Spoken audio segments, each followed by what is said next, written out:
நல்லது பண்றதுக்கு அரசியலுக்கு வாங்கடா, கொள்ளை அடிக்கிறது கொலை பண்றதுக்கு மாடா அரசியலுக்கு. Left side OMR, right side ECR. நடுவுல உங்க ஸ்டெப் ஸ்டோன் சீக்ரெட் பிளாட்ஸ்.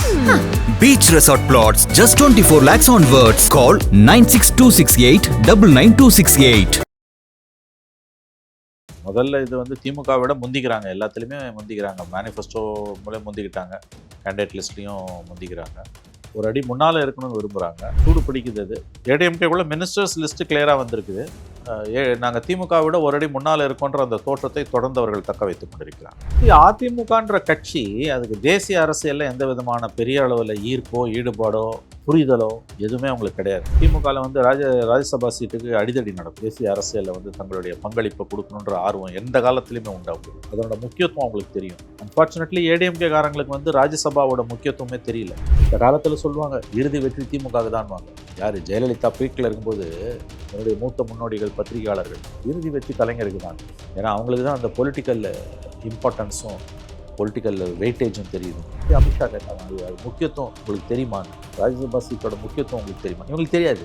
இவங்களுக்கு பாலிட்டிக்ஸாக பார்க்கணுங்க. அரசியல் அதிகாரம் வேணுன்ற அடங்காத வெறியும் ஆர்வமும் புரிதலும் இருக்கணும், புத்தி இருக்கணும். எதுவுமே இல்லைன்னா இப்படி தான் வந்து நிற்கும். கடைசியில் ஒரு ராஜ்யசபா சீட்டை சர்வசாதாரணமாக தியாகம் பண்ணுறீங்கன்னா என்ன இருக்கும்? ஸ்டாலின் வந்த பிறகு அவங்க விஸ்வரூபம் எடுத்துட்டாங்க. தேசிய அரசியல் 33 எம்பிஸ் இருக்காங்க அவங்ககிட்ட. கனிமொழியை வந்து ஆப்ரேஷன் சிந்தூருக்கு இந்தியாவோட நிலைப்பாட்டை போய் பேசுறதுக்கு முக்கியமான நாடுகளுக்கு, ரஷ்யா, ஸ்லோவேனியா மாதிரியான நாடுகளுக்கு மோடி அனுப்புறாரு. ஏடிஎம்கள் யாராவது ஒருத்தர் அனுப்புறாரு. தேமுதிகக்கு ஜாக்பாட். திரும்ப தப்பி பிழைத்து விட்டார். பரிதாபத்துக்குரியவர்கள் மார்க்சிஸ்டுகள் போராடி பார்த்தார்கள், கெஞ்சி பார்த்தார்கள், கொஞ்சி பார்த்தார்கள். எதுவும் நடக்கல.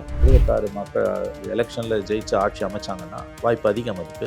அப்படின்னா அவங்க கண்டிப்பாக பிஜேபியோட நெருக்கமாக போவாங்க. மக்கள் நீதி மையம் வந்து தேர்தலில் போட்டியிடவில்லைன்னு சொல்லி அறிவிச்சிட்டாங்க சார். நண்பனாகவே இருந்துட்டு போகிறேன் அப்படிங்கிறார். கமலை நம்பி அந்த கட்சிக்கு போனால் என்ன நடக்கும்ன்றது இப்போயாவது மக்கள் நீதி மைய தொண்டர்கள் தோழர்கள் உணர வேண்டும். தீர்ப்பணியில் நிற்கிறதுக்கு நான் நிற்க மாட்டேன்றாரு. இப்போ அழுத்தமாக சொல்லுங்கள். இப்போ சிறிய கட்சிகளை திமுக இழிவுபடுத்துதுன்றது மேலும் ஊர்ஜிதப்படுத்தப்படுது. உங்கள் சிம்பலில் நிற்கிறதுக்கு அவனுக்கு எதுக்கு தனி கட்சி? அவர் எம்பி ஆகிட்டார். அவர் கட்சியில் ஒருத்தன் 2 பேர் எம்எல்ஏ ஆகிறத அவர் விரும்ப மாட்டார். அதனால் தியாகம் பண்ணுறாரு. கட்சி தியாகம் பண்ணுது, இவர் ஒன்றும் தியாகம் பண்ணலையே. தேசிய அளவில் பிஜேபி வரக்கூடாது தமிழ்நாட்டுக்குள்ளே. அதனால் வருத்தம் இருந்தாலும் நாங்கள் திருப்தியில் ஆனால் கழித்து போகிறோம் தெளிவாக ஸ்டாண்ட் எடுத்தாங்க. அந்த மாதிரி ஸ்டாண்டை ஏன் வேல்முருகனால் எடுக்க முடியும்? நீங்கள் இலங்கை பிரச்சனை, அந்த பிரச்சனை, இந்த பிரச்சனை, அதெல்லாம் கதை. உங்களுக்கு நீங்கள் கேட்ட சீட்டு கொடுக்கல, நீங்கள் வெளில வரீங்க, அவ்வளோதான். பணமே இல்லை சார் உங்களுக்கு. கஜானா காலி. அவர் சொன்னதெல்லாம் நிறைவேற்றணும்னா 1 லட்சம் கோடிக்கு மேலே வேணும். எங்கே இருக்குது? ஃப்ரிட்ஜு கொடுப்பேன்றாரு. ஃப்ரிட்ஜெல்லாம் ஒரு ரேஷன் கார்டு 2.25 கோடி அரிசி கார்டு இருக்குது. ஒரு ஃப்ரிட்ஜை லாட்டில் வாங்கணுன்னா கூட வந்து எவ்வளோ ஆகும்? 10,000 ரூபா ஆகுமா? இதெல்லாம் ஒரு வாயை திறந்தா இப்படிலாம் சொல்கிறாருன்னு தெரியல. எல்லாருமே தாவேக்காம தான் பண்ணுறாங்க. இப்போ திமுக 2 நாளில் கொடுக்க போகிறாங்க. அவங்களுக்கும் இப்படி தான் முடியும். அது இது ரொம்ப ஆபத்தான ஒரு போக்கு. இது எங்கே போய் முடியும் நமக்கு தெரியல.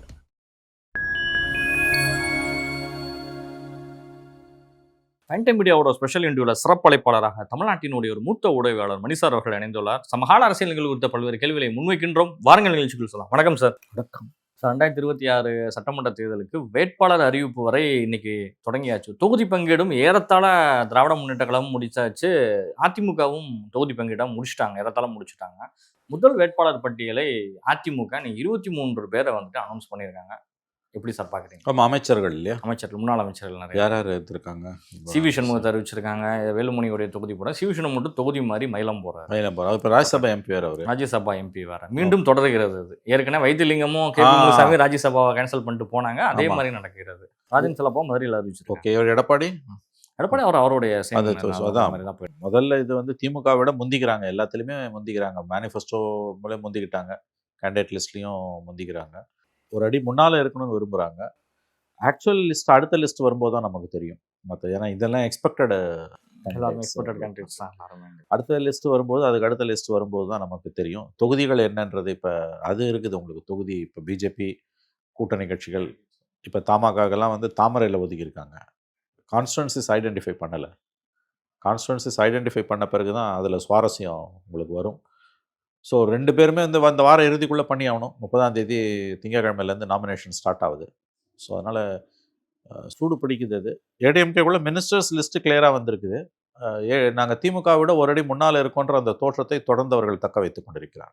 சிவி சண்முகம் எம்பியாகவும் இருக்கிறாரு, எம்எல்ஏக்கும் நிற்கிறாரு. இத்தனைக்கும் தொகுதி மாறி வேற நிற்கிறாரு. ஏற்கனவே லட்சுமணன்ட்ட கடந்த தேர்தலில் தோற்றதை எடுத்து இந்த இடத்துல வந்து தொகுதி மாறியும் நிற்கிறார். சார், எப்படி பார்க்குறீங்க? அதிமுகன்ற கட்சி அதுக்கு தேசிய அரசியலில் எந்த விதமான பெரிய அளவில் ஈர்ப்போ ஈடுபாடோ புரிதலோ எதுவுமே அவங்களுக்கு கிடையாது. இப்போ நீங்கள் பார்த்தீங்கன்னா திமுகவில் வந்து ராஜ்யசபா சீட்டுக்கு அடிதடி நடக்கும். ஏன்னா அங்கே போனாங்கன்னா அவங்க ஏதாவது ஒரு நல்லது கெட்டதை செய்வாங்க. ஒரு தேசிய அரசியலில் வந்து தங்களுடைய பங்களிப்பை கொடுக்கணுன்ற ஆர்வம் எந்த காலத்துலையுமே உண்டு அவங்களுக்கு. அவங்க பலவீனமாக இருந்த காலகட்டங்களில் கூட வந்து ஒரு ராஜ்யசபா சீட்டு டிஎம்கேல வாங்குறதுன்றது அவ்வளோ ஈஸி இல்லை. முரசொலிமாறன் இருந்த வரைக்கும் கலைஞரோட மனசாட்சியாக இருந்தார், அவர் அங்கே இருந்தார். அதை தாண்டி 1-2 பேருக்கு கொடுப்பாங்க. அதாவது நான் ஏன் சொல்கிறேன்னா, அவங்க தமிழ்நாட்டில் 0 சீட்டில் இருந்தப்போ கூட வந்து டெல்லியில் ஒரு ராஜ்யசபா சீட்டுன்னா அவங்க கட்சியில் வந்து அது மிக முக்கியத்துவம் வாய்ந்த ஒரு பொறுப்பு அது. அதுக்கு பிறகு அவங்க மாநில அந்தஸ்து மாநிலத்தில் பெரிய அளவில் கோல் வச்சும்போது அவங்களால வந்து 6 சீட்டு 7 சீட்டுன்னு போகும்போது இப்போ ராஜ்யசபாவில் 10 எம்பிஸ் வரைக்கும் அவங்களுக்கு இருக்காங்க. ஸோ அவங்களுக்கு அதில் வந்து ஒரு ஈடுபாடு உண்டு, ஒரு புரிதல் உண்டு, அதனோட முக்கியத்துவம் அவங்களுக்கு தெரியும். அன்ஃபார்ச்சுனேட்லி ஏடிஎம்கே காரங்களுக்கு வந்து ராஜ்யசபாவோட முக்கியத்துவமே தெரியல. இப்போ உங்களுக்கு தெரியும், நம்ம வைத்தியலிங்கம் 19 எலெக்ஷன் தானே, அப்போ வைத்தியலிங்கமும் கேபி முனுசாமியும் ரிசைன் பண்ணிட்டு வந்தாங்க. எனக்கு நல்லா ஞாபகம் இருக்கு. அப்போ பிஜேபியில் ஒரு நண்பர் என்கிட்ட சொன்னது வந்து, அமித்ஷா வந்து ரொம்ப கோவப்பட்டாராம். ராஜ்யசபா சீட்டை விட்டுட்டு எதுக்கு போகிற அசம்பிளிக்கு, உனக்கு ராஜ்யசபா சீட்டோட மரியாதை தெரியுமான்னு இப்படியே கேட்டாராம். பட் இவங்க அதை பற்றிலாம் கவலையே படலை. இப்போ சிவி சண்முகத்தை தூக்கின்னு போய் நீ ராஜ்யசபாவில் உட்கார வச்சிங்க. ஒரு 2 வருஷமாக இருந்திருக்காரு. இப்போ நிச்சயமாக தெரியும், ஒரு ஏடிஎம்கே ஜெயிச்சதுன்னா மந்திரி ஆக போகிறாரு. என்ன பண்ணுவார்? ரிசைன் பண்ணுவார். அப்போ ரிசைன் பண்ணும்போது மிச்சம் இருக்க அந்த 4 வருஷ டென்யூர் வந்து யாருக்கு போகுது? திமுக தான் போகுது. எனக்கு தெரிஞ்சு அப்படி தான் நான் நினைக்கிறேன். நான் அதை பற்றி அவங்களுக்கு கவலையும் இல்லை. அந்த காலத்தில் சொல்லுவாங்க, இறுதி வெற்றி திமுக தான்வாங்க. யார்? ஜெயலலிதா பீக்கில் இருக்கும்போது எனக்கு ரொம்ப நெருக்கமான, எனக்கு ஆசிரியர்களாக இருந்த என்னுடைய மூத்த முன்னோடிகள், பத்திரிகையாளர்கள் 20 வருஷத்துக்கு முன்னால் 25 வருஷத்துக்கு முன்னால் ஜெயலலிதா ஆடாத ஆட்டெல்லாம் ஆடிட்டு இருந்த காலகட்டத்தில் சொல்லியிருக்காங்க, இறுதி வெற்றி கலைஞருக்கு தான். ஏன்னா அவங்களுக்கு தான் அந்த பொலிட்டிக்கல் இம்பார்ட்டன்ஸும் பொலிட்டிக்கல் வெயிட்டேஜும் தெரியுது. ஒரு ராஜ்யசபா சீட்டை சர்வசாதாரணமாக 2 சீட்டை காலி பண்ணிட்டு அசம்பிளிக்கு வந்தாங்க. அப்போ இதே வார்த்தையை அமித்ஷா கேட்டாங்க, அது முக்கியத்துவம் உங்களுக்கு தெரியுமான்னு? ராஜ்யசபா சீட்டோட முக்கியத்துவம் உங்களுக்கு தெரியுமா? இவங்களுக்கு தெரியாது. இவங்களுக்கு அதை மாநில கட்சிகளுக்கு என்னத்துக்கு தேசிய அளவில் வந்து பங்களிப்புன்ற கேள்வியும் கூட ஒரு கட்டத்தில் அப்படி கேட்டாங்க. இதே எனக்கு தெரிஞ்சு என்னுடைய நினைவுகள் சரியாக இருக்குமே, ஆனால் நம்முடைய மூத்த வழக்கறிஞர் ரிசர்வேஷனுக்கு எதிராக 69% இடஒதுக்கீட்டுக்கு எதிராக இன்றைக்கும் போராடிட்டு இருக்காரு KM விஜயன். அவர் வந்து ஒரு பேட்டியில் எனக்கு நல்லா ஞாபகம் இருக்குது. நான் இந்தியா டுடேல பணியாற்றும் போது 15 ஆண்டுகளுக்கு முன்பு ஒரு பேட்டியில் சொன்னார், மாநில கட்சிகள் நாடாளுமன்ற தேர்தலில் போட்டியிடுறதை தடை செய்யணும். அதுக்கு வாய்ப்பு கிடையாது சட்டத்தில். ஆனால் அவர் அது எதுக்கு சொன்னார்னா, இவங்களுக்கு என்ன ரோல் இருக்குது அங்கே. அஃப்கோர்ஸ் அது வேற கண்டெஸ்ட்டில் சொன்னார் அவர். நான் வந்து இதை வந்து ராஜ்யசபா எம்பி சர்வசாதாரணமாக ஏடிஎம்கேல பண்ணுறாங்க, டிஎம்கேல அது நடக்கவே நடக்காது. ஒரு ராஜ்யசபா சீட்ன்றது சாக்ரோசன்ட், அது புனிதமானது. அது அதாங்க, நீங்கள் பாலிடிக்ஸாக பார்க்கணுங்க. அரசியல் அதிகாரம் வேணுன்ற அடங்காத வெறியும் ஆர்வமும் புரிதலும் இருக்கணும், புத்தி இருக்கணும். எதுவுமே இல்லைன்னா இப்படி தான் வந்து நிற்கும் கடைசியில். ஒரு ராஜ்யசபா சீட்டை சர்வசாதாரணமாக தியாகம் பண்ணுறீங்கன்னா என்ன அர்த்தம்? அப்போ உங்களுக்கு அங்கே ஒன்றுமே நீங்கள் பண்ண போகிறதில்ல. ஒரு ராஜ்யசபா தம்பிதுரையை தவிர ராஜ்யசபாவில் ஒழுங்காக பேசுகிற யார்? ஒரு ஏடிஎம்கே எம்பியை காட்ட சொல்லுங்கள். அதுவும் இப்போ ஸ்டாலின் வந்த பிறகு அவங்க விஸ்வரூபம் எடுத்துட்டாங்க தேசிய அரசியலில். 33 எம்பிஸ் இருக்காங்க அவங்ககிட்ட. கனிமொழியை வந்து ஆப்ரேஷன் சிந்தூருக்கு இந்தியாவோட நிலைப்பாட்டை போய் பேசுறதுக்கு முக்கியமான நாடுகளுக்கு, ரஷ்யா, ஸ்லோவேனியா மாதிரியான நாடுகளுக்கு மோடி அனுப்புகிறார். ஏடிஎம்கேல யாராவது ஒருத்தர் அனுப்புகிறார். குழுவுக்கு தலைமை தாங்கி போகிறாங்க அவங்க. ஆகவே இந்த லிஸ்ட்டில் வந்து சிவி சண்முகம் மாதிரியாக இருக்கக்கூடியவங்க வந்து ராஜ்யசபா எம்பிசி அவங்க சீட்டு கொடுக்குறதுன்றது அதான் அவங்க ஏடிஎம்கேவோட அரசியல். அது ஒரு மாநில கட்சி, அவ்வளோதான். அதுக்கு மேலே அதில் பேசுறதுக்கு ஒன்றும் இல்லை. திமுகவிலும் தொகுதி பங்கீடு முடிஞ்சு தேமுதிகவிற்கு 10 தொகுதிங்கிறது கொடுக்கப்பட்டிருக்குது. ஆனால் விடுதலை சிறுத்தைகளுக்கு 8 தொகுதி. சிபிஎம் எவ்வளவோ போராட்டத்திற்கு பின்னாலும் அந்த ஒரு தொகுதிக்காக தான் அவங்க 1 மாதத்திற்கு மேலே போராடினாங்க. 3-4 கட்ட பேச்சுவார்த்தைகள் நடைபெற்றது. ஆனால் இறுதியாக அந்த 5 தான் அப்படிங்கிறதையும் முடிச்சு அதுக்கும் அவங்க சைனும் பண்ணியாச்சு. எப்படி பார்க்குறீங்க? ஜாக்பாட் அடித்திருக்கிறது தேமுதிகவுக்கு. ஜாக்பாட் திரும்ப தப்பி பிழைத்து விட்டார். பரிதாபத்துக்குரியவர்கள் மார்க்சிஸ்டுகள் போராடி பார்த்தார்கள், கெஞ்சி பார்த்தார்கள், கொஞ்சி பார்த்தார்கள், எதுவும் நடக்கலை. 2 நாள் மிகப்பெரிய அளவு விவாதங்கள் நடந்தது. கடைசியில் எதுவுமே வந்து சரியாக வரல. இது திமுகவுடைய அரசியல் வேறு திசையில் பயணிக்கப் போகிறது என்பதற்கான ஒரு அடையாளமாகத்தான் நான் பார்க்கிறேன். அது மார்க்சிஸ்டுகளும் புரிந்து கொள்ள ஆரம்பித்திருக்கிறார்கள். 26 மக்கள் எலெக்ஷனில் ஜெயிச்சு ஆட்சி அமைச்சாங்கன்னா வாய்ப்பு அதிகம் அதுக்கு. அப்படின்னா அவங்க கண்டிப்பாக பிஜேபியோட நெருக்கமாக போவாங்க. நேரடியாக மோத மாட்டாங்க, நேரடியாக உறவு கொள்ள மாட்டாங்க. ஆனால் ஆன்டி பிஜேபி பாலிடிக்ஸை கணிசமாக குறைச்சிப்பாங்க. வேறு சில அனுகூலங்களை அதானிக்கு செய்து கொடுப்பார்கள். பல்வேறு விஷயங்களில் காம்ப்ரமைஸ் நடக்கும். ஆனால் வெளிப்பார்வைக்கு ஆன்டி பிஜேபி ஃபாசிச பாஜகன்ற அந்த முழக்கம், அந்த கூப்பாடு வழக்கம் போல் வந்து இருந்துக்கிட்டே தான் இருக்கும் ஊரை ஏமாத்துறதுக்கு. ஆனால் பெரிய அளவில் மாற்றங்கள் இருக்கும். அதற்கான ஒரு அடையாளம் தான் வந்து மார்க்சிஸ்டுகளை, சிபிஐ எல்லாம் வந்து காலி பண்ணுறது. ஸோ தேமுதிக உள்ள கூட்டின்னு வந்ததுன்றது ஒரு முக்கியமான ஒரு அரசியல் நிகழ்வு. விசுவாசமாக இருந்தவர்களை வந்து காலி பண்ணுறதுன்றது வந்து பிஜேபி எதிர்ப்பில் உறுதியாக இருக்கவங்கள பொலிட்டிக்கல் ஸ்பேஸை ஷ்ரிங்க் பண்ணுறது, அதை சுருக்கிறது. அந்த வேலையை பிரமாதமாக அவங்க செஞ்சுக்கிட்டு இருக்காங்க. 10 சீட்டு அவங்களுக்கு உண்மையிலே வந்து ஜாக்பாட் தான். டிஎம்டிகேக்கு ஜாக்பாட். திரும்ப 6 அட்லீஸ்ட் அவருக்கு 5 ஆக்காம 8ன்றது ஒரு கௌரவமாக தப்பிச்சுக்கிட்டார். அவருக்கும் 5 கொடுத்துருந்தா ரொம்ப அவலமாக போயிருக்கும். அதனால் அழுகுற புள்ள தான் பால் குடிக்குது, வாக்கு வங்கியும் இருக்குது அவருக்கு. அதனால் அவரை ஒரு மாதிரி சமாளிச்சுக்கிட்டாங்க. சிபிஐ சிபிஎம் வந்து ரொம்ப அவர்கள் சிறுமைப்படுத்தப்பட்டார்கள், இழிவுபடுத்தப்பட்டார்கள். அவர்கள் தங்களுக்கு இழைக்கப்பட்ட அவமானங்களை மென்று விழுங்கிக் கொண்டு அமைதி காத்து கொண்டிருக்கிறார்கள். மக்கள் நீதி மையம் வந்து தேர்தலில் போட்டியிடவில்லைன்னு சொல்லி அறிவிச்சிட்டாங்க சார். நண்பனாகவே இருந்துட்டு போகிறேன் அப்படின்ட்டு சார். கமலை நம்பி அந்த கட்சிக்கு போனால் என்ன நடக்கும்ன்றது இப்போயாவது மக்கள் நீதி மைய தொண்டர்கள் தோழர்கள் உணர வேண்டும். சில கட்சிகளில் ஒரு உறுப்பினர் கட்சிகளில் யாரும் வளர்றது அந்த தலைவருக்கு பிடிக்காது. வைகோ, தாப்பாண்டியன் அந்த மாதிரியான கேட்டகரி தான் இதுவும். பெரிய அளவில் அவங்களுக்கு யாரும் வளர்றது பிடிக்காது. வைகோவாவது 4 பேருக்கு எம்பி சீட்டு வாங்கி கொடுத்தாரு. கமல்லாம் அதை செய்ய மாட்டார். அவர் எம்பி ஆகிட்டார்ல போதும். அது எப்படி ஒரு அரசியல் கட்சி தேர்தலை புறக்கணிக்கும்? ஒரு சீட்டு கூட கொடுக்காம போக போகிறது இல்லை. ஆமாம், ஒரு சீட்டு வந்து உதயசூரியனில் நிற்காம அப்போ அது காரணத்தை சொல்லணும். அவர் வந்து வெளிப்படையாக உதயசூரியனில் நிற்கிறது எங்களுக்கு வேணான்னு சாஃப்டாக சொல்கிறாரு, இன்னும் ஹார்டாக சொல்லணும். அது நியாயமான ஸ்டாண்டு எனக்கு தெரிஞ்சு, அது ஒத்துக்கிறேன். நான் உதயசூரியனில் நிற்கிறதுக்கு நான் நிற்க மாட்டேன்றாரு. அப்போ அழுத்தமாக சொல்லுங்கள். இப்போ சிறிய கட்சிகளை திமுக இழிவுபடுத்துதுன்றது மேலும் ஊர்ஜிதப்படுத்தப்படுது. உங்கள் சிம்பலில் நிற்கிறதுக்கு அவனுக்கு எதுக்கு தனி கட்சி? முதல்ல இதுவே அராஜகமான போக்கு. ஒரு சீட்டு கூட கொடுக்க மாட்டேன்னு சொல்கிறது, அது நின்னாலும் நீ உதயசூரியனில் தான் நிற்கணுன்றதும் அதை ஏற்றுக்கிட்டு போய் இவங்க வந்து ஆதரிக்கிறதும் இதுதான் தனிப்பட்ட முறையில் கமலுக்கு ஏற்படக்கூடிய லாபங்கள். சினிமாலாம் இருக்குது, ரஜினியோடு சேர்ந்து ரெட் ஜெயண்ட் மூவிஸ்லாம் இருக்குது, அடுத்தடுத்து படங்கள் வரிசையாக இருக்குது. கமலுக்கும் வயசாகுது. இனிமேல் அப்படி ஒன்றும் கண்டினியூஸாக வந்து படம்லாம் ஒன்றும் வரப்போகிறது கிடையாது. ரஜினிக்கு வர மாதிரிலாம் கமலுக்கு ஒன்றும் படம் வரப்போகிறது கிடையாது. அப்போ அடுத்தடுத்த கட்டங்களில் படங்கள் கையில் இருக்குதுன்னு போது எல்லாத்தையும் அடிப்படையில் அவர் ஒரு நடிகர். அவர் எம்பி ஆகிட்டார். அவர் கட்சியில் ஒருத்தன் 2 பேர் எம்எல்ஏ ஆகிறத அவர் விரும்ப மாட்டார். அதனால் தியாகம் பண்ணுறாரு. கட்சி தியாகம் பண்ணுது, இவர் ஒன்றும் தியாகம் பண்ணலையே. தான் சொல்லுவாங்க, வாழ்க்கையில் தியாகம் பண்ணலாம், வாழ்க்கையே தியாகம் பண்ணக்கூடாதுவாங்க. இவர் வாழ்க்கையே தியாகம் பண்ணுறாரு. யாரோட வாழ்க்கையை? இன்னொருத்த வாழ்க்கையை இவர் தியாகம் பண்ணுறாரு. நீ தேர்தலை புறக்கணிக்கிறாராம். இதுக்காக அவங்க கட்சிக்காரங்க கூட இருந்தான். இவ்வளோ வீராவேசமாக டார்ச் லைட்டை தூக்கி போட்டு டிவியை உடைச்சல. எதை வேணால் பேச வேண்டியது, எப்படி வேணால் செய்ய வேண்டியது. ஆகவே அவர்கள் பேச்சுவார்த்தை வேறு நடந்தது. பங்கீட்டுக்குழு பேச்சுவார்த்தைலாம் நடந்தது.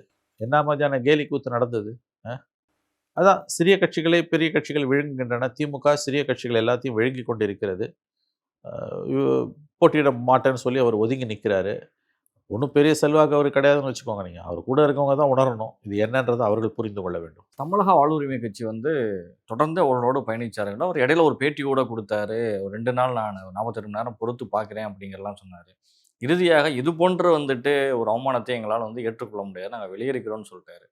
அடுத்த மறுநாள் டிகே சிலங்கவன்ட்ட கேட்கும்பொழுது அதிகாரப்பூர்வமான தகவல் வேல்முருகன்ட்டு எங்கள்கிட்ட வரல, எதுவும் மாறலாம் அப்படின்னு அவர் முடிச்சிட்டார் அந்த இடத்துல. நான் வேல்முருகன் வெளியில் போயிட்டாரு.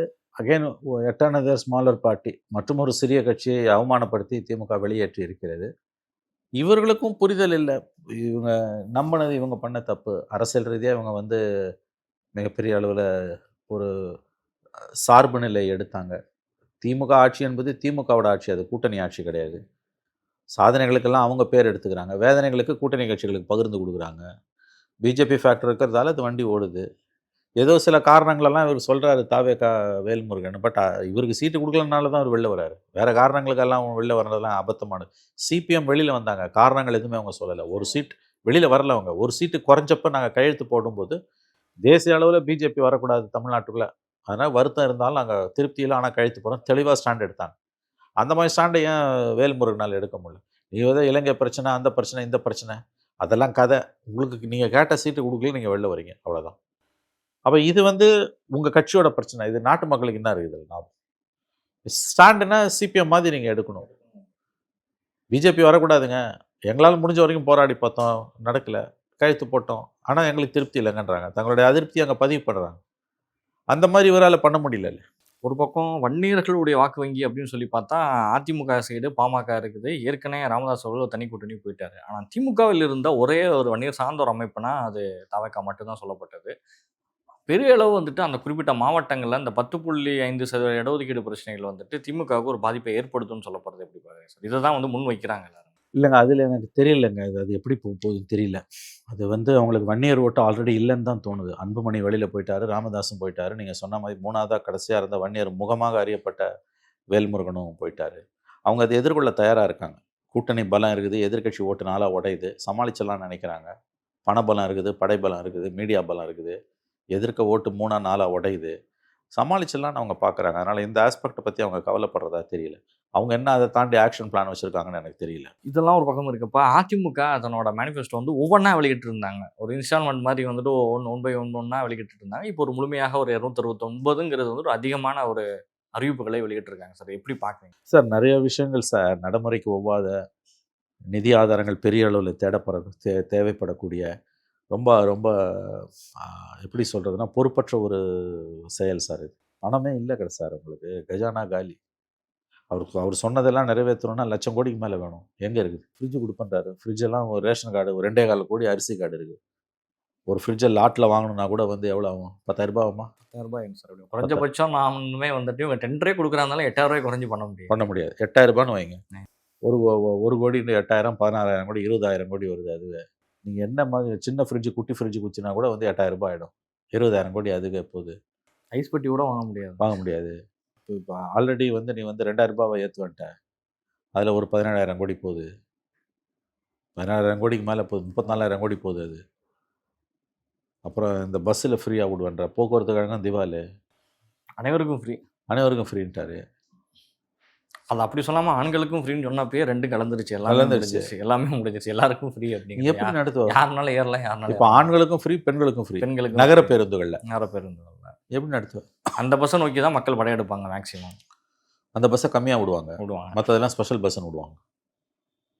ஏற்கனவே தொங்கிட்டு தான் போகிறாங்க. காலேஜ் ஸ்கூல் பசங்களும் அப்படி தான் போகிறாங்க. ஆகவே இது பணம் இல்லைங்க. அவங்க எப்படி இதெல்லாம் ஒரு வாயை திறந்தா இப்படிலாம் சொல்கிறாருன்னு தெரியல. எல்லாருமே தாவேக்காம தான் பண்ணுறாங்க. இப்போ திமுக 2 நாளில் கொடுக்க போகிறாங்க, அவங்களும் இப்படி தான் வந்து முடிய போகுது. ஆகவே இது ரொம்ப ஆபத்தான ஒரு போக்கு. இது எங்கே போய் முடியும்னு நமக்கு தெரியல. 5,000 ரூபாய் திமுக கொடுத்ததுக்கு கடன் சுமையில் தத்தளிச்சிட்டு இருக்கிறப்ப இதெல்லாம் வந்து சரியாங்கிற கேள்வியை வந்துட்டு எடப்பாடி பழனிசாமி வந்து எடுத்துக்கிறார். தேர்தலுக்கான ஒரு நாடகம், கடன் சுமையில் நம்ம பெருசாக போயிட்டு இருக்கோம், மூழ்கிட்டோம் அப்படின்லாம் சொன்னார். திரும்ப ஆட்சிக்கு வந்தாலும் இதே நிலவரம் தான் அப்படிங்கிறதும் இருக்குது. சலுகைகளை வாரி வழங்கி கொண்டு இருக்கிறதும் அதிமுக தான். அவர்களுக்கு ஒரு படி மேலே நான் போய் நின்று பேசுகிறேன் அப்படிங்கிறக்கா பேசுகிறேன். எப்படி பாருங்க? ஆமாம், ஆட்சியை பிடிக்கணும், எப்படியாவது ஆட்சியை பிடிக்கணுன்றதுக்கு இன்றைக்கி வரமுறை இல்லாமல் போக ஆரம்பிச்சிச்சு. ஃப்ரிட்ஜு கொடுப்பான்லாம் சொல்கிறதெல்லாம் உச்சகட்ட பொறுப்பற்ற தன்மை ஃப்ரிட்ஜு கொடுக்கன்றது. அது எவ்வளோ செலவு பிடிக்கும். அப்புறம் நீ ரேஷனில் வந்து இலவசமாக வந்து பாமாயிலும் அரிசியும் போடுவாங்க, பருப்பு அண்டு பாமாயில் சொல்கிறாங்க. எப்படி இதை எங்கே இருக்குது உங்களுக்கு? 3 சிலிண்டர் நீ மார்க்கெட் ரேட்டில் வாங்குறேன்னா 2 கோடி பேருக்கு எவ்வளோ ஆகுது ஆண்டுக்கு? அதெல்லாம் கூட்டினீங்கன்னா 1,00,000 கோடி வருது. உன் பட்ஜெட்டில் இடமே இல்லையா? ஆல்ரெடி கடன் 10,00,000 கோடிக்கு மேலே போயிடுச்சு. கல்விக்கும் சுகாதாரத்துக்கும் செலவு பண்ணுறதை தவிர மற்றது எல்லாமே வந்து ஊதாரித்தனம் தான். ஆனால் 3 பேரும் விஜயோடு சேர்த்து அதை ரொம்ப சர்வசாதாரணமாக செய்ய ஆரம்பிச்சிட்டாங்க. பொறுப்பற்றத்தனத்தின் உச்சம் இது. இது யார் ஆட்சிக்கு வந்தாலும் பட்ஜெட் கர்ண கொடூரமாக இருக்க போகுது. ஏற்கனவே கல்வி கடன் வர ரத்துங்கிறத ஏற்கனவே போன இன்ஸ்டால்மெண்ட்லேயே அறிவிச்சிருந்தாங்க. ஆனால் அது செயலில் முடியலையா? கல்வி கடன் ரத்து நியாயமானது. நேற்றைக்கு அவருடைய பேச்சிலே ரொம்ப முக்கியமான வரவேற்கத்தக்க ஒரு அறிவிப்புனா எடப்பாடியோட அறிவிப்பில் கல்வி கடன் ரத்து. அதை 100% வரவேற்கணும். மற்றதெல்லாம் ஃப்ரிட்ஜெல்லாம் என்னங்க உங்களுக்கு? இப்போ அடுத்த கட்சி ஏசி கொடுப்பாங்களா அப்படிங்கிற எதிர்பார்ப்பு இங்கே அது வேறு வந்துச்சா? ஆமாம், ஏசி தான் அப்படிங்கிறத ஒரு ஏறத்தாழ திமுக தரப்புல வந்து ஏசி கொடுப்பாங்க அப்படின்னு எதிர்பார்ப்பு மக்கள்கிட்டயே பேசுபொருளாக தொடங்கிடுச்சு. டிஎம்கே ஏசி கொடுப்பாங்க. இங்கே ஃப்ரிட்ஜ்னா கண்டிப்பாக அதுக்கு மீறி நம்ம வீட்டில் இல்லாத ஒரே ஒரு விஷயம் ஏசி மட்டும் தானே. ஏற்கனவே வாஷிங் மிஷினு இதெல்லாம் வந்துட்டு அடுத்தடுத்துன்னு போகும். அடுத்து இன்னும் ஃப்ரிட்ஜ் இல்லைன்னா அங்கே வாஷிங் மிஷினு, ஏற்கனவே குக்கர் இருக்கிற எல்லாம் கொடுத்து முடிச்சிட்டாங்க. வீட்டுக்கு குக்கர் அசால்ட்டாக தாராளமாக கொடுக்க ஆரம்பிச்சிட்டாங்க. ஜெயலலிதா இருந்தப்போ ஃபேன் கொடுத்தது எல்லாம் கொடுத்தது வந்துருச்சு. கலைஞர் டிவி கொடுத்துட்டாரு. இப்போ இருக்கிறது 3 ஐட்டம் மட்டும்தான், ஃப்ரிட்ஜு, ஏசி, வாஷிங் மிஷின் மட்டும்தான். நடக்கலாம். ஸ்கூட்டர், செல்ஃபோன்லாம் ஆல்ரெடி கொடுத்தாச்சு. கார் ஒன்றும் கொடுக்கல, கார் மட்டும் தான். பைக் வரைக்கும் வந்துடுச்சு. AC, car. ஸோ அடுத்தடுத்த லிஸ்ட்டில் அதையும் சேர்க்கலாம். ஸோ ஏசி இப்போ வர ஆரம்பிச்சிச்சுன்றீங்க. ஏசி டாபிக் வர ஆரம்பிச்சு திமுக தரப்புலேருந்து ஏசிக்கான முயற்சி போயிட்டு இருக்குது. ஏன்னா வெயில் காலமாக வேறு இருக்குது, சம்மர் சீசனில் வேறு தேர்தல் நடக்கிறது இருக்கிறனால முடிச்சா அடுத்தடுத்து ஏசி இன்னும் 2 மாதத்துக்கு தாங்குங்கிற பேச்சுவாடி போட்டுட்ருக்கு. சோசியல் மீடியாக்கில் அதுவும் வள வந்துட்டுருக்கு. நடக்கும், எல்லா அட்டுழியமும் நடக்கும். அதில் அதுவும் நடந்ததுன்னா ஆச்சரியம் இல்லை. 27 தொகுதி பிஜேபிங்கிறத அறிவிச்சிட்டாங்க. 18 தொகுதி வந்துட்டு பாட்டாளி மக்கள் கட்சிக்கு. டிடிவி தினகரன் ஒன்று உறைஞ்சிருச்சு. 99% எனக்கு ஓகே ஆயிடுச்சு, 1% தான் கம்மி. அப்புறம் ஒரு 12 தொகுதி எக்ஸ்பெக்ட் பண்ணியிருக்காரு, 11 கொடுத்துட்டாங்கிறது கன்ஃபார்ம் ஆயிடுச்சு. ஒரு அறிவிப்பானையை வெளியிடும் இடமாக தான் அதிமுகவினுடைய தலைமை அலுவலகம் இருக்குன்னு சொல்லி திமுக அதை விமர்சனம் பண்ணிட்டு இருக்காங்க. எடப்பாடிக்கு வேற என்ன ரோல் இருக்காங்க? அவங்க அப்படி தான் சொல்லுவாங்க. இவங்க காங்கிரஸோட சேர்ந்து 63 நாயன்மார்கள் எப்படி ஆனாங்க? இவங்க சிபிஐ ரைடு விட்டுக்கிட்டு கலைஞர் டிவியில் தயாளம்மாக்கிட்ட விசாரணை பண்ணிவிட்டு கீழே பேச்சுவார்த்தை நடக்கும்போது இவங்க தலையெழுத்து எப்படி இருந்தது? அதனால் இது பாலிடிக்ஸ். இதில் அவங்க அன்றைக்கி நீங்கள் பலவீனமாக இருந்தீங்க, அவன் தலையில் ஏறி உட்காந்தான். இன்றைக்கி அவன் பலவீனமாக இருக்கான், அவன் தலையில் உட்காருவான். 50 சீட் கொடுப்பார், 60 சீட்டு கொடுப்பார், நீங்கள் 27 சீட்டில் கன்ஃபைன் பண்ணியிருக்காருல்ல, அது நீ பாராட்ட வேண்டிய விஷயம் தான். ஆகவே அது இவங்க சொல்கிற அளவுக்கு அவங்க அடிமையாயிட்டாங்கன்றதெல்லாம் கதை. அப்படிலாம் எதுவும் கிடையாது. அவங்களும் ஃபைட் பண்ணிக்கிட்டு தான் இருக்காங்க. என்ன ஒன்று, அவங்க அந்த 10 வருஷம் தொடர்ந்து அதிகாரத்தில் இருந்ததால் அவங்களுடைய அந்த போராட்ட குணம் நீர்த்து போயிருக்கு. பல விமர்சனங்கள், பல பலவீனங்கள் வந்துடுச்சு. அதுலேருந்து அவங்களால மீண்டு வர முடியல. அதனுடைய பலனை இன்றைக்கி அவங்க அனுபவிச்சுருக்காங்க. தொடர்ந்து 2 டேர்ம் அதிகாரம் வந்துன்னா ஒரு கட்சி எப்படி போகுன்றதுக்கு அதிமுக உதாரணம். அதை பார்த்து திமுக பாடம் கற்றுக்கணும். ஆனால் அவங்க சத்தியமாக கற்றுக்க மாட்டாங்க. 5 தொகுதிகள் தமிழ் மாநில காங்கிரஸுக்கு கொடுக்கப்பட்டிருக்கு. அதுவும் தாமரை சின்னத்தில். ஒரு சில தேர்தல் ஆணையத்தோட ரூல்ஸ் அண்ட் ரெகுலேஷன் எங்களை பாதிச்சிச்சு. ஸோ நாங்கள் சைக்கிள் சின்னம் கேட்கல. தாமரை தமிழ்நாட்டில் ஒரு அறிமுகமான ஒரு ஃப்ளவர் அப்படின்னாரு ஜிகே வாசன். தேசிய அளவுலையும் பிரபலமானது. இங்கே ரெட்டலைக்கும் தாமரைக்கும் ரெண்டுமே ஒரு பிரபலமானது தானே. மக்கள் மத்தியில் ரீச் ஆனால் ஒரு 2 சின்னத்தில் நாங்கள் நிற்கல, தப்பு இல்லையா அப்படின்னு.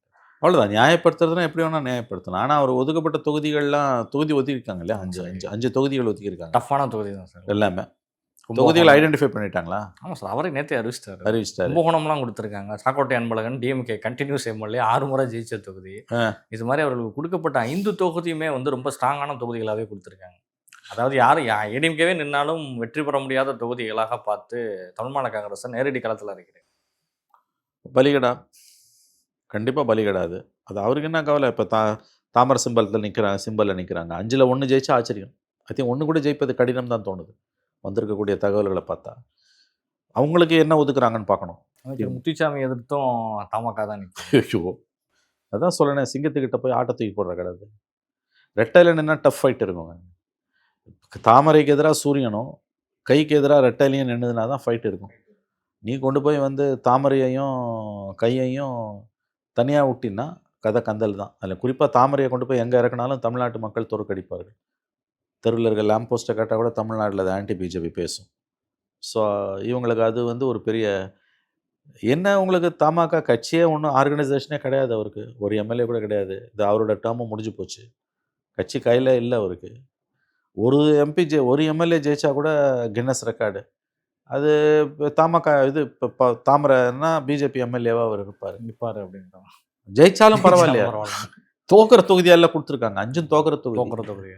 அவர் ஏற்றுக்கிட்டார், வேறு வழி இல்லை அவருக்கு. அவர் இன்ஃபேக்ட் அந்த அனௌன்ஸ்மெண்ட்டுக்கு இப்போ கோவப்பட்டுட்டு இருந்தார். அப்புறம் அவர் சமாதானப்படுத்தி கொடுத்துட்டாங்க. 5 சீட்டு, 5 தோக்கிற சீட்டு.